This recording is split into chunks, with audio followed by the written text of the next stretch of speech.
तो गोस्वामी तुलसीदास संबोधित करते हैं कि कहाँ राम है सूर्यवंशी और कहाँ वो लंकिनी, योग कैसे बन सकता है? पर सूर्पणखा का स्वार्थ है मालूम क्या? सूर्पणखा के पति का नाम था विद्यजीव, और विद्यजीव जो था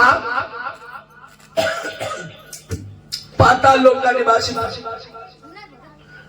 तो विद्यजीव ये कहता था कि दशानन रावण को हम मार करके हम तीनों लोकों का राजा बन जाए, और रावण कहता था कि विद्यजीव को मार दे तो हम तीनों लोगों का राजा बन जाए। एक ही लोग छुटाए तो हमारे अंदर में है ही। देवता हमसे घबराते हैं, इंसान कोई हमारे सामने नहीं आता, और बचे जे पाताल लोक वाले तो विद्यजीव है, इनमें लड़ाई छिड़ी। तो सूर्पणखा विद्यजीव के पास स्वयं गई, विद्यजीव से कहा कि ऐसा करो कि तुम मेरे साथ में गंधर्व विवाह कर लो। जब उसने ये कामना रखी तो विद्यजीव ने सोचा कि भाई इसका भाई हमें मारना चाहता है, तो इससे बढ़िया इसके साथ बारात कर ले। भाई दुश्मन की बहन के साथ अगर हम बारात कर लेंगे तो दुश्मन कहेगा ये मेरा बहनों ये जीजा है, फिर कहां मारेगा। ये सोच करके विद्यजीव ने सूर्पणखा के साथ बारात कर ली, गंधर्व विवाह कर लिया पाताल लोक में।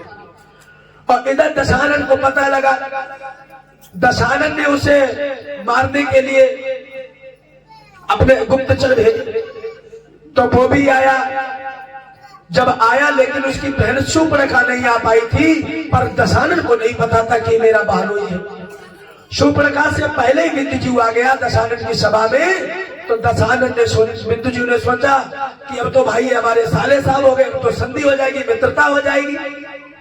तो दशानन रावण कहने लगा तुमने छल के साथ मेरी बहन के साथ विवाह किया है, और बैरी को मैं हमेशा बैरी मानता हूँ, इसीलिए मेरी बहन तो नादान है लेकिन मैं तुझे जीते जी नहीं छोड़ूंगा। उसी समय दशानन ने विद्यजीव का कत्ल कर दिया, और विद्यजीव को जिस समय मार दिया कुछ ही क्षणों के बाद में सूर्पणखा जब लौट के आई, अब जिसके आदमी जिसको भैया मरी फिर बात बिचारी क्या करी। सूर्पणखा कहने लगी भैया हम तुम्हें ईंट का जवाब पत्थर से देंगे। उसने रोती रही बिलखती रही, लेकिन उसने अपना क्रोध जो था हृदय में बंद कर लिया। उसी दिन से कसम खा ली कि भैया तुमने मेरा घर नाश किया है, मैं तुम्हारे सारे घर में आग लगा दूंगी। तो इसीलिए सूर्पणखा तभी से ढूंढती रही कि कोई ऐसा पुरुष मिले जो लंका की ईंट से ईंट बजा सके, पर सूर्पणखा को कोई दिखा ही नहीं।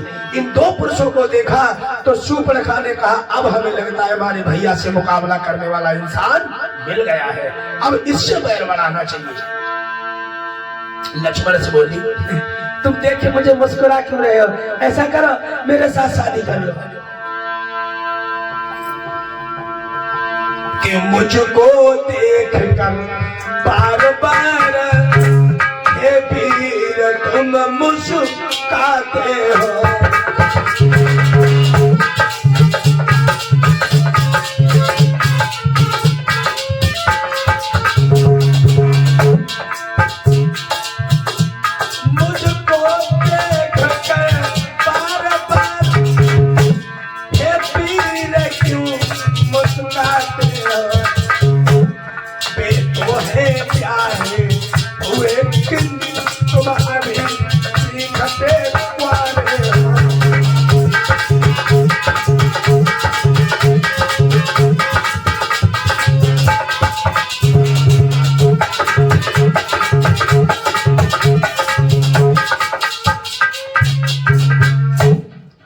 सूर्पणखा कहने लगी कि आपके बड़े भाई है, उनके साथ में तो पत्नी सीता है, तो ये तो सिद्ध हो गया कि भाई उनकी बारात हो गई, लेकिन तुम्हारे साथ में तो कोई नहीं है, ना आगे ना कोई पीछे, तो इसलिए तुम ही मेरे साथ विवाह कर लो।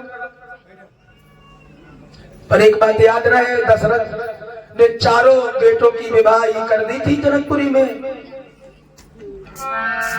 लक्ष्मण लाए नहीं थे उर्मिला को अपने साथ। बस सूर्पणखा ने सोचा कि इनके साथ जब पत्नी नहीं है तो इसके मतलब जो सिंगल है, डबल है ही नहीं। तो लक्ष्मण ने कहा देखो देवी हम तुम्हारी मनीच्छा पूर्ति नहीं कर सकते, हम तुम्हारे साथ शादी नहीं कर सकते। जब ये समझाया तो फिर उधर फिर राम के पास गई, और राम ने फिर लौटाया और जब वो स्त्री बार बार कहीं राम के पास कहीं लक्ष्मण के पास इधर उधर गई, जब 2-4 चक्कर लगे तो बामर एकदम भन्ना उठा किसी भन्ना लगे, कहा लगी अब को ना रही बात ना वही बात कहा लगी इनसे कहा तो बरात कर ले, जय हमें मना कर तो इनके साथ जय मना कर। तो जब बीच में है डाइन पूरी स्त्री कहने लगी अब हम इसको ही खा जाऊंगी, अब तुम दोनों के बीच में जब तलवार ना है, जब क्या औरत ही नारी है तो तुम दोनों शादी करने के तैयार हो जाइए। तो इसीलिए शूर्पणखा ने न राम से मतलब रखा न लक्ष्मण से, और सीता के ऊपर बड़ा विकराल रूप बन करके सीता पर झपट पड़ी। जब सीता पर झपटी, अब एक बात याद रखो, जिस माँ का बालक सामने हो है किसी दुष्ट की मजाल जो उसकी माँ को कोई खरोंच ला दे, जब सीता की तरफ उसने मुख नोचना चाहा, आघात करना चाहा, लक्ष्मण का लगे अभी तक तो पानी सर के नीचे था, अब पानी ऊपर हो रहा है। अभी तो हमारे ऊपर बात थी तब तो कोई बात नहीं, अब तुमने हमारी माता की तरफ यह बात की है तो आज मैं तुझे अवश्य इसका दंड दूंगा। उसी समय राम ने संकेत किया, लक्ष्मण भैया इसे मारना नहीं, इसे अग्नि भंग कर दो, क्योंकि ये दूत है, दूत को मारने का प्रावधान नहीं है। तो लक्ष्मण ने उसी समय नाक और कान काट लिए। अब कैसे काटे? तलवार से अगर एक साइड मारते तो एक कान कटता, इधर से मारते तब भी एक बार जाता। लक्ष्मण सोची ऐसी युक्ति करो एक ही बार में तीनों चीजें साफ, नाक कान सब सफा कर दे। तो तलवार थी पकड़ी और तलवार पकड़ करके कमान की तरह बना ली, उसे लचा लिया और लचा करके रखा, एक ही बार में नाक कान काट दिए। बोले लखन लाल की। जब नाक कान कट गए, अब बिलबिलानी बात खड़ी हुई, कहां पहुंची?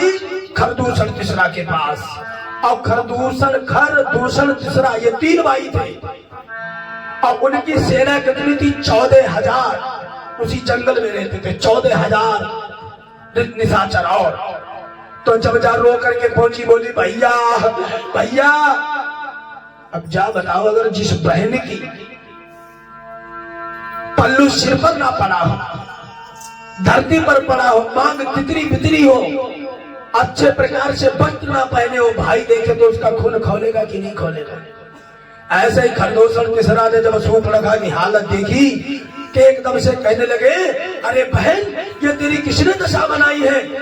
शूर्पणखा ने यही बात कही, भैया घर के पंचवटी में 2 लड़का आए, उनके साथ में एक लड़की है और स्त्री के साथ में मैंने सोचा कि लाओ 2-4 बातें कर ले, उन्होंने हमारी ये हालत बना दी। खरदूषण तिसरा कहने लगा, चलो अभी उनको मैं सबक सिखाता हूं। शूर्पणखा ने सोची पहले हेरेज पत्ता साफ करके चलो, लंका बहादी में चली। शूर्पणखा ले आई खरदूषण तिसरा को, प्रभु श्री राम ने मार दिया। 1400 रजनीचरों को अकेले लखन लाल ने संहार कर दिया। बोले चाहे काई सफा हुई गई।